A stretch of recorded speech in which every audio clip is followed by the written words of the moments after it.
गरीबी एक दर्द।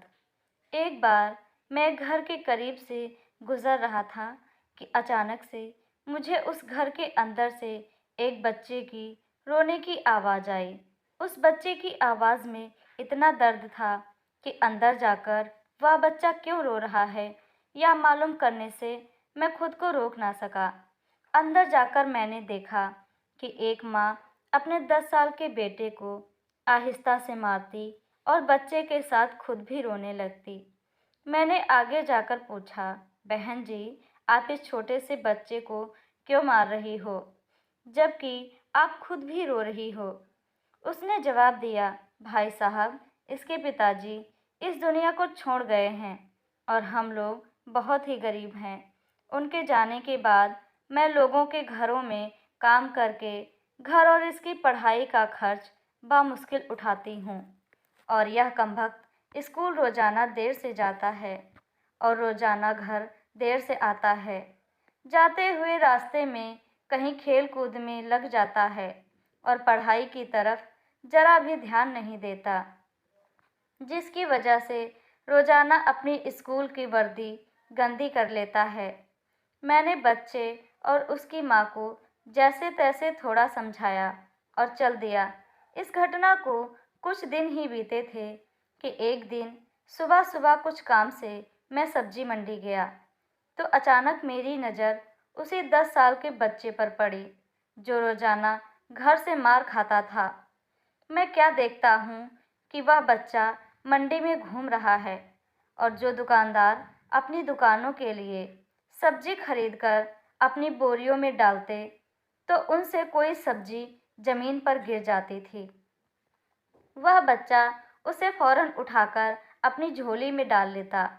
मैं यह नज़ारा देखकर परेशानी में सोच रहा था कि ये चक्कर क्या है। मैं उस बच्चे का चोरी चोरी पीछा करने लगा। जब उसकी झोली सब्जी से भर गई, तो वह सड़क के किनारे बैठकर उसे ऊंची ऊंची आवाज़ें लगाकर वह सब्जी बेचने लगा। मुंह पर मिट्टी, गंदी वर्दी और आंखों में नमी। ऐसा महसूस हो रहा था कि ऐसा दुकानदार जिंदगी में पहली बार देख रहा हूँ। अचानक एक आदमी अपनी दुकान से उठा, जिसकी दुकान के सामने उस बच्चे ने अपनी नन्ही सी दुकान लगाई थी। उसने आते ही एक जोरदार लात मारकर उस नन्ही दुकान को एक ही झटके में रोड पर बिखेर दिया और बाजुओं से पकड़कर उस बच्चे को भी उठाकर धक्का दे दिया। वह बच्चा आंखों में आंसू लिए चुपचाप दोबारा अपनी सब्जी को इकट्ठा करने लगा और थोड़ी देर बाद अपनी सब्जी एक दूसरे दुकान के सामने डरते डरते लगा ली। भला हो उस शख्स का जिसकी दुकान के सामने इस बार उसने अपनी नन्ही दुकान लगाई। उस शख्स ने बच्चे को कुछ नहीं कहा। थोड़ी सी सब्जी थी, ऊपर से बाकी दुकानों से कम कीमत की। जल्द ही बिक्री हो गई और वह बच्चा उठा और बाजार में एक कपड़े वाली दुकान में दाखिल हुआ और दुकानदार को वह पैसे देकर दुकान में पड़ा अपना स्कूल बैग उठाया और बिना कुछ कहे वापस स्कूल की ओर चल पड़ा। और मैं भी उसके पीछे पीछे चल रहा था। बच्चे ने रास्ते में अपना मुंह धोकर स्कूल चल दिया। मैं भी उसके पीछे स्कूल चला गया। जब वह बच्चा स्कूल गया तो 1 घंटा लेट हो चुका था, जिस पर उसके टीचर ने डंडे से उसे खूब मारा। मैंने जल्दी से जाकर टीचर को मना किया कि मासूम बच्चा है, इसे मत मारो।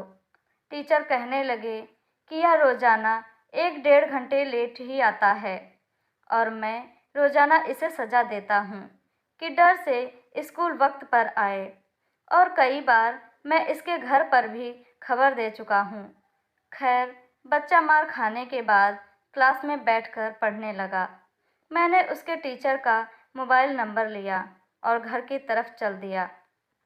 घर पहुंचकर एहसास हुआ कि जिस काम के लिए सब्जी मंडी गया था वह तो भूल ही गया।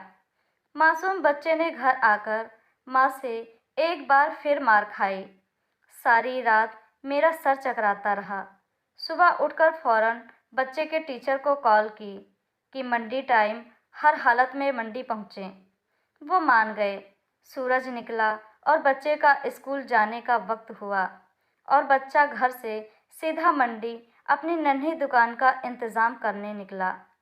मैंने उसके घर जाकर उसकी माँ को कहा कि बहन जी, आप मेरे साथ चलो, मैं आपको बताता हूँ आपका बेटा स्कूल क्यों देर से जाता है। वह फौरन मेरे साथ मुंह में यह कहते हुए चल पड़ी कि आज इस लड़के की मेरे हाथों खैर नहीं, छोड़ूंगी नहीं उसे आज। मंडी में लड़के का टीचर भी आ चुका था। हम तीनों ने मंडी की 3 जगहों पर पोजीशन संभाल ली और उस लड़के को छुपकर देखने लगे।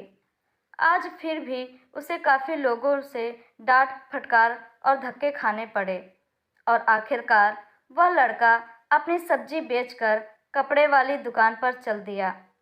अचानक मेरी नज़र उसकी माँ पर पड़ी तो क्या देखता हूँ कि वह बहुत ही दर्द भरी सिसकियाँ लेकर लगातार रो रही थी और मैंने फौरन उसके टीचर की तरफ देखा तो बहुत शिद्दत से उसके आंसू बह रहे थे। दोनों के रोने में मुझे ऐसा लग रहा था जैसे उन्होंने किसी मासूम पर बहुत जुल्म किया हो और आज उनको अपनी गलती का एहसास हो रहा हो। उसकी माँ रोते रोते घर चली गई और टीचर भी सिसकियाँ लेते हुए स्कूल चला गया। बच्चे ने दुकानदार को पैसे दिए और आज उसको दुकानदार ने एक लेडीज सूट देते हुए कहा कि बेटा, आज सूट के सारे पैसे पूरे हो गए हैं, अपना सूट ले लो। बच्चे ने उस सूट को पकड़कर स्कूल बैग में रखा और स्कूल चला गया। आज भी वह 1 घंटा देर से था। वह सीधा टीचर के पास गया और बैग डेस्क पर रखकर मार खाने के लिए अपनी पोजीशन संभाल ली और हाथ आगे बढ़ा दिए कि टीचर डंडे से उसे मार ले। टीचर कुर्सी से उठा और फौरन बच्चे को गले लगाकर इस कदर जोर से रोया कि मैं भी देखकर अपने आंसुओं पर काबू न रख सका। मैंने अपने आप को संभाला और आगे बढ़कर टीचर को चुप कराया और बच्चे से पूछा कि यह जो बैग में सूट है वह किसके लिए है।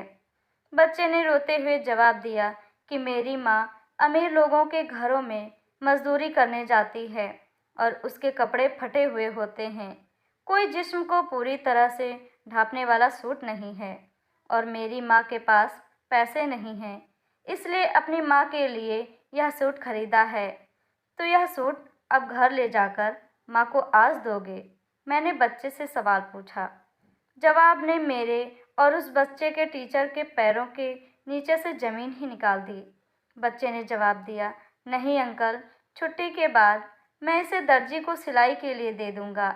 रोज़ाना स्कूल से जाने के बाद काम करके थोड़े थोड़े पैसे सिलाई के लिए दर्जी के पास जमा किए हैं। टीचर और मैं सोचकर रोते जा रहे थे कि आखिर कब तक हमारे समाज में गरीबों और विधवाओं के साथ ऐसा होता रहेगा। उनके बच्चे त्योहार की खुशियों में शामिल होने के लिए जलते रहेंगे, आखिर कब तक। दोस्तों, आपको ये कहानी कैसी लगी प्लीज़ हमें कमेंट करके ज़रूर बताएं और हमारा चैनल सब्सक्राइब करें। कहानी सुनने के लिए आपका बहुत बहुत धन्यवाद।